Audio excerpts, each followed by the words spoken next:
Selamat datang dan selamat beribadah di Gereja GPDI Kalvari Kupang. Mari sama-sama kita akan melihat pengumuman untuk jadwal ibadah sepekan. Oleh kuasa dan ke Allah di pihak kita, siapa dapat melawan? Kita lebih dari pemenang, lebih dari pemenang, pemenang dalam segala perkara. Oleh kuasa dan ke Allah di pihak kita, siapa dapat melawan? Kita lebih dari pemenang. Haleluya, haleluya. Pada nama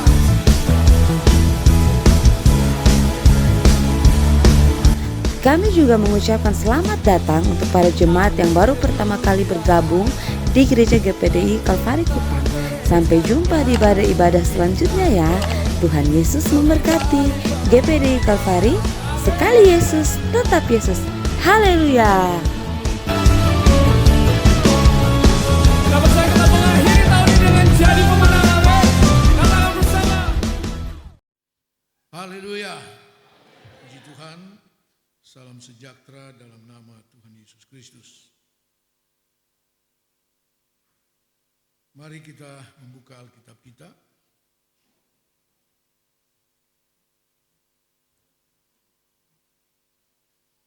Kita jumpai pembacaan kita pagi hari ini dalam Mazmur pasal 11 ayat yang ketiga. Mazmur 11 ayat 3. Begini firman Tuhan, saya bacakan buat kita semua. Apabila dasar-dasar dihancurkan, apakah yang dapat dibuat oleh orang benar itu?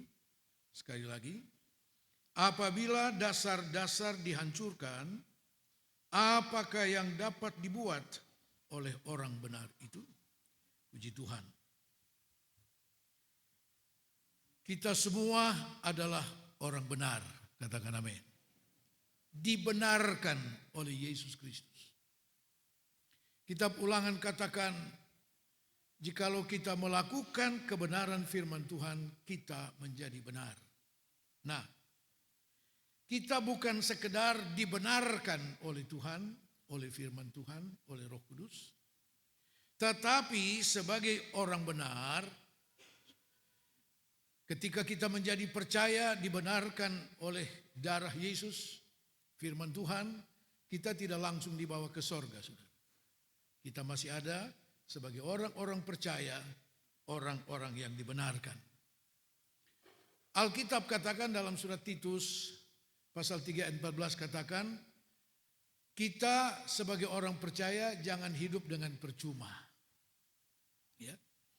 Artinya, Tuhan masih tempatkan kita di dunia ini supaya kita berbuat sesuatu.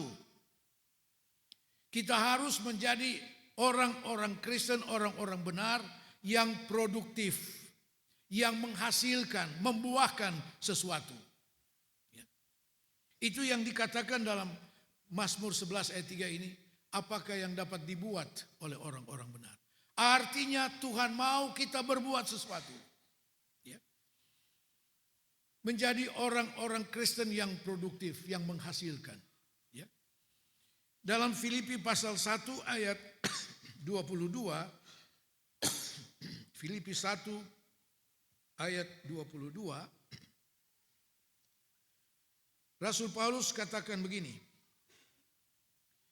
tetapi jika aku harus hidup di dunia ini, itu berarti bagiku bekerja memberi buah. Jadi mana yang harus kupilih, aku tidak tahu. Ya. Jika aku harus hidup di dunia ini, Paulus katakan itu artinya bekerja untuk menghasilkan buah. Dan itu yang Tuhan mau dari setiap kehidupan kita sebagai orang percaya. Ya. Menghasilkan sesuatu. Untuk kemuliaan Tuhan, Yohanes pasal 15 ayat 8 katakan, jika kamu pergi dan berbuah banyak, dalam hal itulah Bapamu di sorga dimuliakan. Ya. Nah saudara-saudara, untuk menghasilkan sesuatu dalam kehidupan kita, ya, seperti yang Rasul Paulus katakan, Injil Yohanes pasal 15, kita harus menghasilkan buah. Maka sebagai orang-orang benar, kita harus punya dasar yang kuat untuk bisa menghasilkan sesuatu. Ya. Kita harus berdiri atas dasar yang benar dan kuat.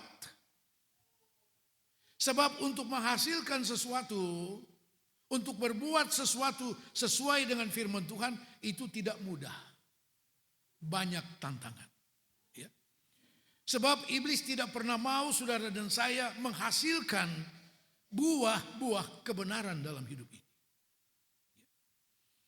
Sebab buah sebagai orang benar itu yang akan mempengaruhi banyak orang untuk datang kepada Tuhan. Nah saudara-saudara, karena itu kita harus punya dasar yang kuat di dalam Tuhan. Dan iblis tahu persis bahwa untuk membuat kita tidak berbuat, tidak menghasilkan sesuatu, tidak berbuat apa-apa bagi Tuhan, maka iblis akan berusaha menghancurkan dasar-dasar yang kuat dalam kehidupan kita sebagai orang percaya. Untuk itu mari kita lihat pagi ini. Apakah dasar yang ada dalam hidup kita di mana kita berdiri sebagai orang benar yang harus menghasilkan berbuat sesuatu bagi kemuliaan nama Tuhan. Yang pertama, Efesus pasal 2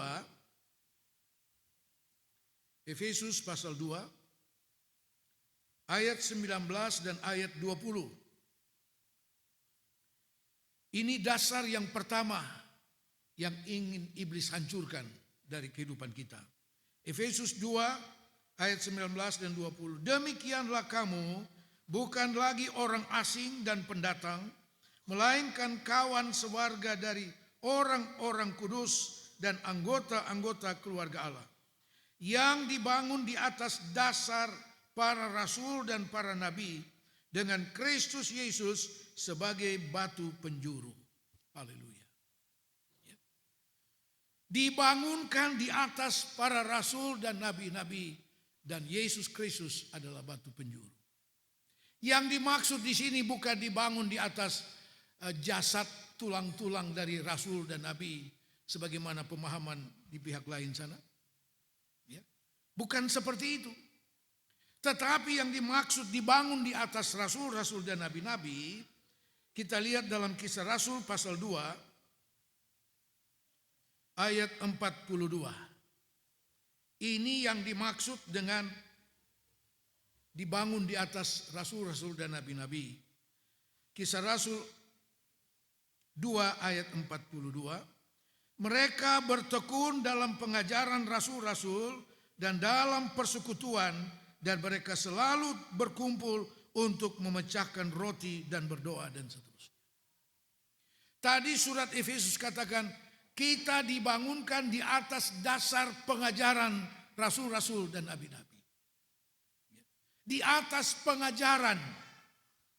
Jadi dasar yang pertama dalam kehidupan kita sebagai orang benar adalah pengajaran firman Tuhan.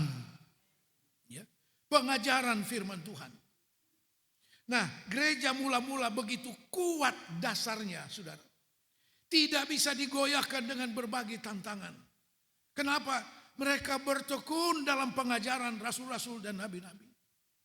Mereka punya pengajaran yang kuat, dasar yang sangat kuat, saudara. Ini yang dimaksud dalam surat Efesus tadi, dibangunkan di atas rasul-rasul dan nabi-nabi. Yaitu pengajaran rasul-rasul yang bersumber dari satu pribadi yang sempurna, Yesus Kristus itu. Sebab itu dikatakan dan batu penjurunya adalah Yesus Kristus.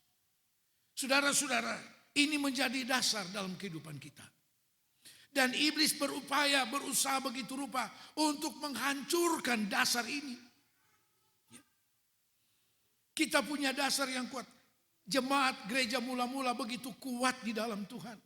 Begitu kuat di dalam iman. Karena mereka punya dasar yang kuat, yaitu pengajaran. Tapi saya mau katakan pengajaran itu tidak jatuh dari langit. Tapi mereka bertekun, mereka punya upaya untuk mencari pengajaran itu. Bertekun dalam pengajaran rasul-rasul. Setiap hari mereka berkumpul dari rumah ke rumah untuk belajar kebenaran firman Tuhan. Untuk memperkuat fondasi orang benar, yaitu pengajaran. Pengajaran yang murni dari firman Tuhan. Pengajaran yang bersumber dari pribadi Yesus Kristus. 4 Injil menceritakan tentang pribadi Yesus Kristus. Mulai dari kelahirannya, pertumbuhannya, pelayanannya, sampai kepada pengorbanan dan penebusannya di atas kayu salib. Lengkap di sana mengenai pribadi Yesus. Dan itulah yang harus menjadi ukuran bagi kita semua. Kita harus punya pengajaran yang kuat. Saudara-saudara sekalian, iblis tahu persis bagaimana gereja mula-mula begitu kuat di dalam Tuhan. Begitu kuat di dalam Tuhan. Aniaya tidak menggoyahkan mereka. Dibunuh, dipenjarakan. Oh, segala macam dilakukan untuk menghentikan pengajaran tentang Yesus Kristus. Tapi mereka tidak bisa digoyahkan. Tidak ada yang mundur dari iman. Tidak ada. Karena mereka punya pengajaran yang kuat. Mereka selalu bertekun dalam pengajaran rasul-rasul dan nabi-nabi. Nah, saudara-saudara sekalian, iblis tahu pengajaran firman Allah akan menarik banyak orang datang kepada Tuhan. Yesaya pasal 2, kitab Yesaya pasal 2, ayat 2 dan ayat 3. Yesaya 2 ayat 2 dan 3. Akan terjadi pada hari-hari yang terakhir. Gunung tempat rumah Tuhan akan berdiri tegak di hulu gunung-gunung. Dan menjulang tinggi di atas bukit-bukit. Segala bangsa akan berduyun-duyun ke sana. Dan banyak suku bangsa akan pergi serta berkata, mari kita naik ke gunung Tuhan, ke rumah Allah Yakub, supaya ia mengajar kita tentang jalan-jalannya, dan supaya kita berjalan menempuhnya.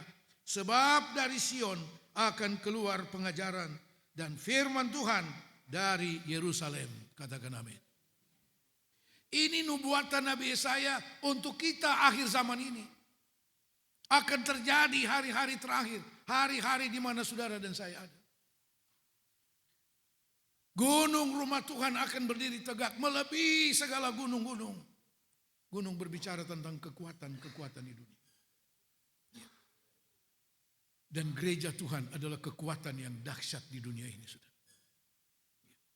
Bangsa-bangsa berduyun-duyun untuk datang ke sana. Apa yang mereka cari? Yesaya katakan mereka mencari pengajaran. Bukan cari mujizat. Pengajaran firman Tuhan yang dicari, saudara. Dan nubuatan ini sudah digenapkan pada zaman gereja mula-mula. Saudara-saudara, ketika dalam Kisah Rasul pasal 2, mulai dari ayat 14 dan seterusnya, Rasul Petrus berdiri ketika mereka semua sudah dipenuhkan dengan Roh Kudus. Banyak orang berkumpul. Kenapa pada waktu itu banyak orang berkumpul di Bait Allah di Yerusalem? Karena pada waktu itu orang Israel sedang merayakan hari Pantekosta, hari ketuangan Roh Kudus. Mereka harus berkumpul di Bait Allah. Pada kesempatan itulah Petrus berdiri dan mulai berkhotbah. Dia menyampaikan pengajaran-pengajaran kebenaran firman Allah tentang Yesus Kristus.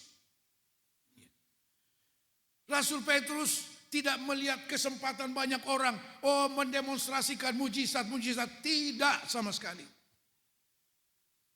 Saudara bisa baca nanti dalam Kisah Rasul pasal 2 mulai 14 dan seterusnya. Petrus dalam urapan Roh Kudus menyampaikan pengajaran firman Tuhan. Dan di akhir daripada khotbah Petrus, saudara, Alkitab katakan banyak orang begitu terpukul dengan kebenaran itu, dengan khotbah Petrus tentang firman Tuhan. Orang berduyun-duyun datang kepada Petrus dan bertanya, Tuhan, Tuhan, apa lagi yang harus kami buat supaya kami selamat? Dan Petrus katakan, kamu harus bertobat dan memberi dirimu dibaptis, dan kamu akan menerima karunia Roh Kudus. Bukan mujizat. Dan ini nubuatan Nabi Yesaya. Bangsa-bangsa mencari apa? Pengajaran. Karena dari Sion akan keluar pengajaran. Siapa itu Sion? Gereja Tuhan. Saudara dan saya. Sebab itu Rasul Petrus katakan kita harus paham firman Tuhan. Supaya kita bisa memberi jawab kepada orang yang bertanya tentang keselamatan kita. Jangan sampai saudara ditanya mengenai keselamatan, mengenai kebenaran firman Tuhan. Saudara jawab, oi kalau soal itu tanya di beta pun pendeta. Ya. Itu sama dengan saudara melewatkan kesempatan untuk memenangkan jiwa. Karena itu mari kita bertekun dalam pengajaran yang benar. Tidak usah pasang telinga dengan segala macam hal-hal yang kelihatannya spektakuler, saudara. Petrus tidak mendemonstrasikan sesuatu yang spektakuler. Mujizat dan sebagainya tidak. Yang dia sampaikan pengajaran. Dan dari pengajaran yang disampaikan oleh Petrus bukan mujizat. Tidak ada kesembuhan di sana. Tidak ada. Tapi dari hasil pengajaran itu Alkitab mencatat 3.000 orang bertobat. Katakan amin. Artinya apa? Orang mencari pengajaran. Yang bisa membawa orang bertobat datang kepada Tuhan adalah pengajaran firman Tuhan. Jangan kita menjadi orang Kristen yang hanya mencari mujizat, saudara. Satu waktu engkau akan terjebak dengan mujizat-mujizat palsu dari iblis. Nah, saudara-saudara sekalian, karena iblis tahu pengajaran itu yang mempengaruhi banyak orang percaya kepada Yesus, maka iblis dengan tangan-tangan kekuasaan dari pemimpin-pemimpin agama Yahudi berusaha menghentikan rasul-rasul dari pengajaran-pengajaran itu. Mulai dari pasal 4 kisah rasul, rasul-rasul, murid-murid mulai ditangkap. Diperhadapkan kepada majelis agama. Saudara-saudara, apa yang mereka katakan kepada rasul-rasul ini? Kami sudah melarang kamu, tapi kamu tetap saja. Coba lihat, kamu sudah penuh Yerusalem ini dengan pengajaran tentang Yesus Kristus. Tidak bisa dibendung, saudara. Pemimpin-pemimpin agama Yahudi ketakutan, mereka kehilangan pengaruh.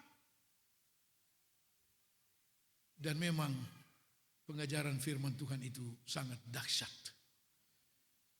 Dalam gereja mula-mula, saudara, luar biasa. Dan ternyata mereka tidak bisa menghentikan. Iblis begitu berusaha untuk dengan kekerasan melalui pemimpin-pemimpin agama Yahudi untuk menghentikan pengajaran Yesus. Tapi tidak bisa. Nah, saudara-saudara sekalian, lalu apa yang kemudian diupayakan oleh iblis? Dengan kekerasan tidak bisa. Apa yang mereka lakukan? Dengan cara penyesatan. Dengan cara penyesatan. Saudara-saudara, cara iblis untuk menghancurkan dasar pengajaran firman Allah dalam kehidupan orang benar adalah dengan cara penyesatan, dengan pengajaran-pengajaran palsu. Dengan kekerasan tidak bisa.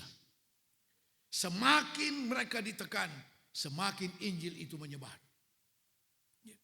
Di Yerusalem mereka dianiaya. Oh, mereka berpindah ke kota lain. Tetap dengan tanggung jawab mengabarkan Injil. tetap dengan tanggung jawab untuk bersaksi tentang pengajaran firman Tuhan. Semakin banyak orang yang percaya, semakin banyak orang dimenangkan. Di kota-kota lain bahkan imam-imam orang Yahudi pun bertobat menerima Yesus. Luar biasa. Maka iblis pun memakai cara yang lain. Dengan kekerasan tidak bisa. Saya melihat di medsos tentang penganiayaan yang terjadi di Sudan, Nigeria belakangan ini. Ya. Ada yang sudah ditanam di dalam tanah, tinggal kepala yang keluar. Memberi mereka kesempatan terakhir, mau menyangkal Yesus atau tidak. Dan satu regu tentara sudah siap untuk menghabisi mereka. Ya. Tetapi tidak satu pun yang menyangkal Yesus. Mereka siap mati. Ya. Wah, sangat mengerikan sudah. Tapi di pihak lain ada satu kebanggaan. Bahwa Yesus diberitakan di mana-mana. Ya. Mereka punya dasar yang kuat. Sehingga mereka mau mempertaruhkan nyawa sekalipun. Sama dengan waktu gereja mula-mula seperti itu. Ini dasar yang mau dihancurkan oleh iblis. Saudara-saudara, iblis sudah mulai menghancurkan dasar pengajaran ini sejak dari Taman Eden. Dengan memutarbalikkan kebenaran firman Tuhan. Sudah mulai dari Taman Eden. Iblis sudah mulai dengan penyesatan itu. Dan manusia terjebak dengan itu. Nah, saudara-saudara sekalian. Jadi kalau soal sesat menyesatkan, iblis ahlinya. Tetapi iblis tidak pernah melebihi kuasa Tuhan. Iblis tidak pernah melebihi kuasa firman Allah. Ketika Yesus ditantang oleh iblis di padang gurun sana setelah Yesus berpuasa 40 hari 40 malam. Setiap godaan, tawaran iblis, tantangan iblis dijawab oleh Yesus hanya dengan kata firman Tuhan. Oh, jikalau engkau anak Allah, jadikan batu ini menjadi roti. Iblis tahu dia, Yesus sedang membutuhkan roti. Membutuhkan roti. Tetapi Yesus jawab, ada tertulis, tersurat. Manusia bukan hanya hidup dari roti dan air. Tapi manusia hidup dari perkataan-perkataan Allah.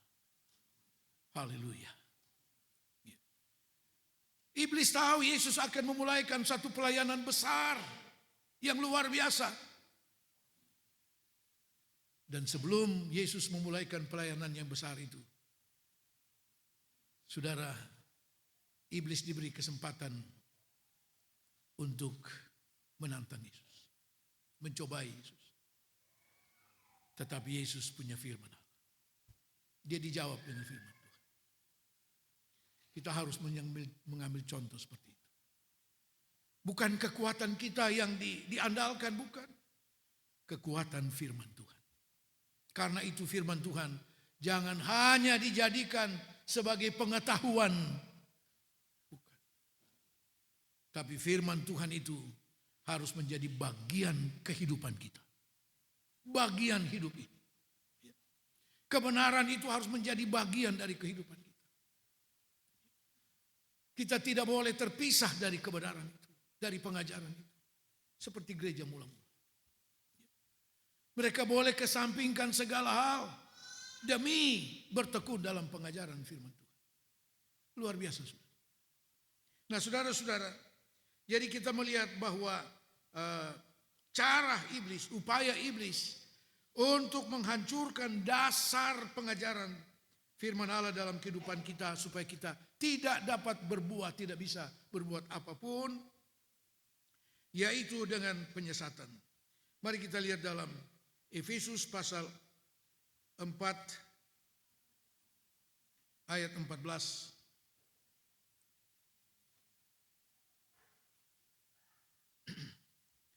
Sehingga kita bukan lagi anak-anak yang diombang-ambingkan oleh rupa-rupa angin pengajaran, oleh permainan palsu manusia dalam kelicikan mereka yang menyesatkan. Ini cara iblis. Dan Rasul Paulus menyebutkan pengajaran sesat itu seperti angin.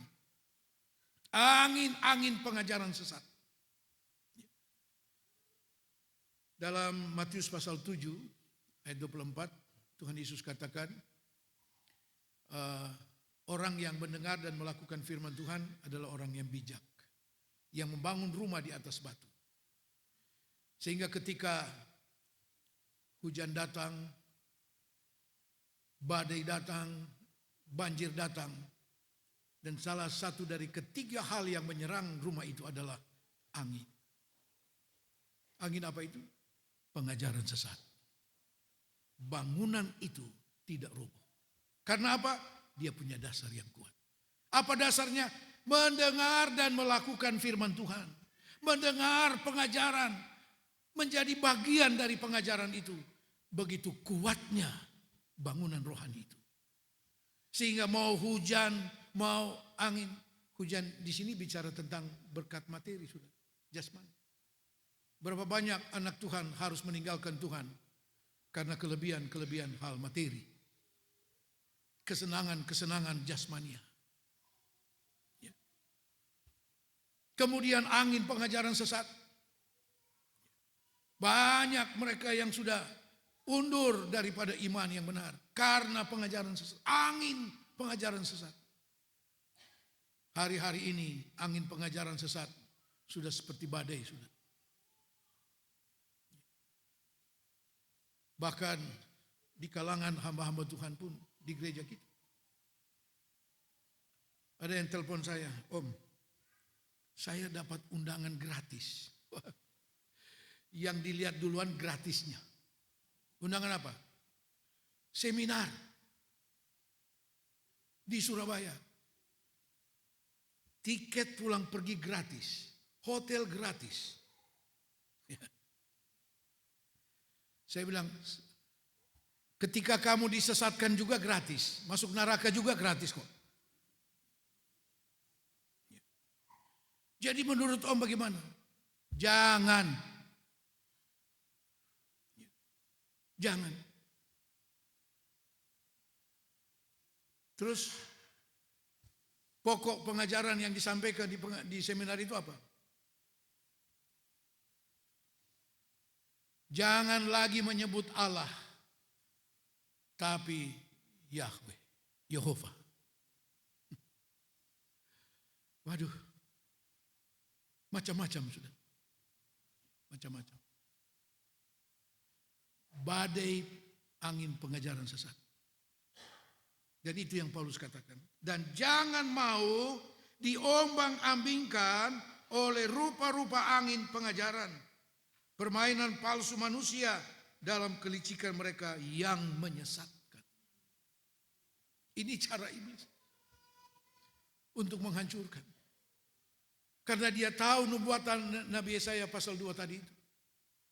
Bahwa banyak bangsa akan datang mencari pengajaran. Dan itu sudah mulai terjadi sejak gereja mula-mula.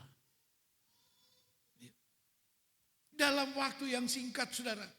Dari 3.000 orang yang bertobat menjadi 5.000 orang yang bertobat. Kisah Rasul pasal yang kelima.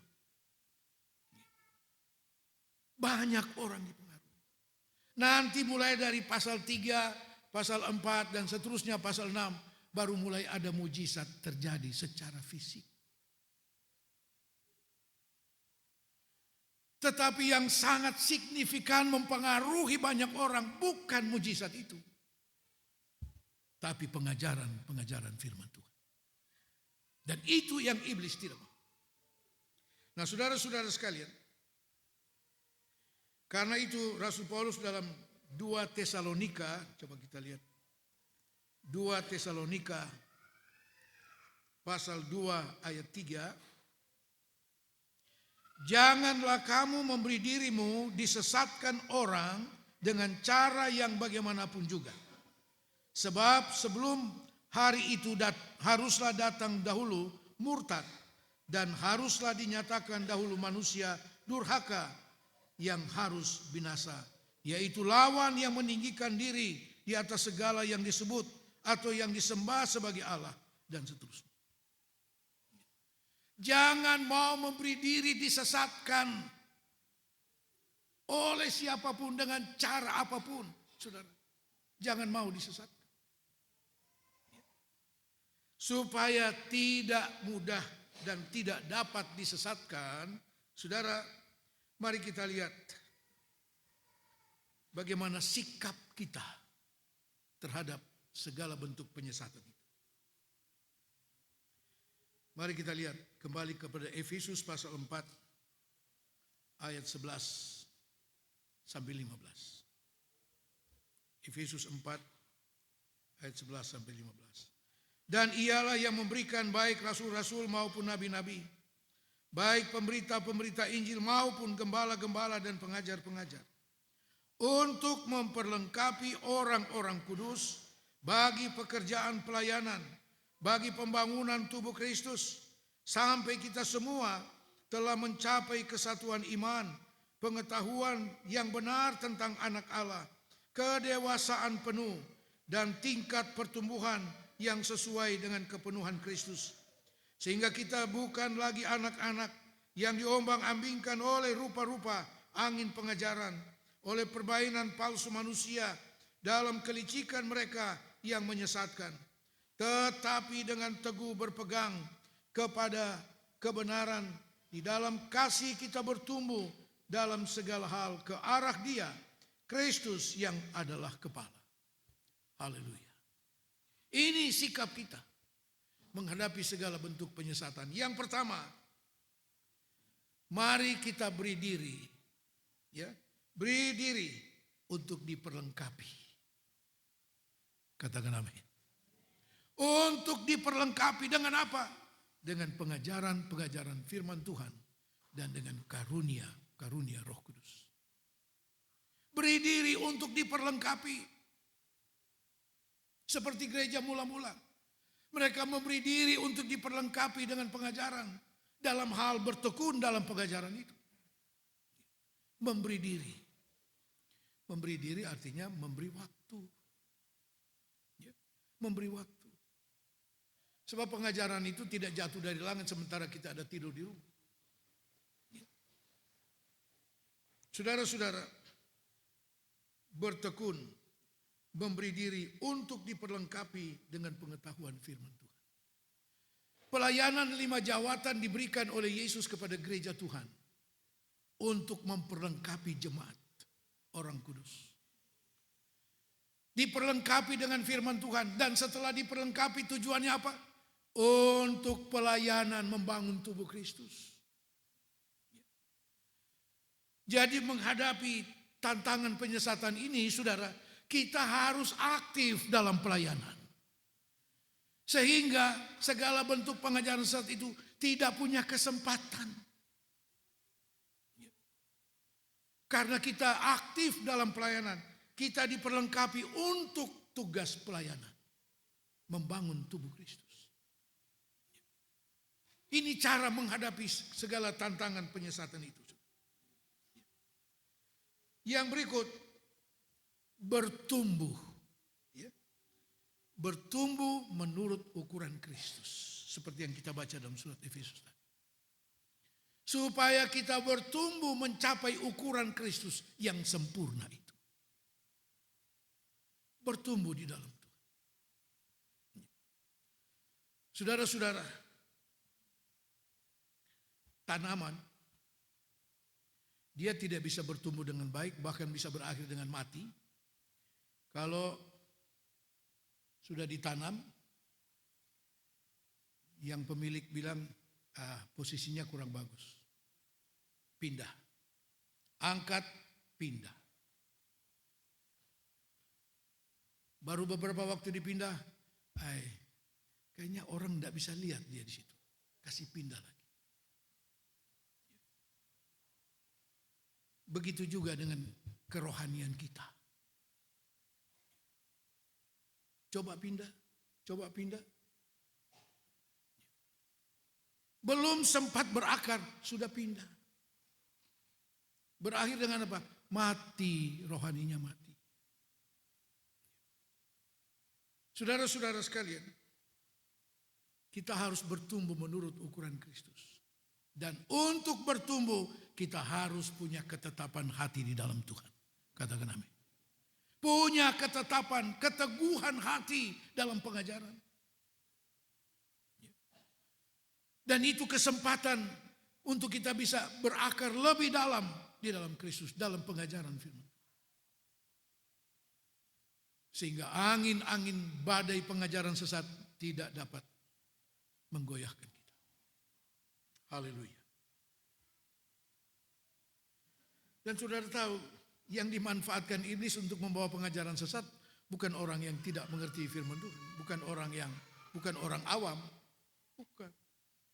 Ya, pendeta yang kategorinya pendeta besar, ya, yang sudah berpengalaman sekian lama, ya, bisa juga dimanfaatkan oleh iblis, saudara.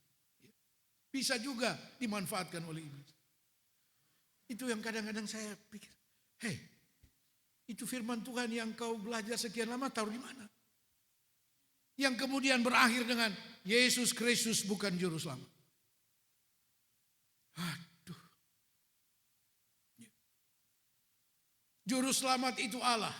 Dia bilang begitu. Terus kapan Allah dalam segala kemuliaannya turun ke dunia?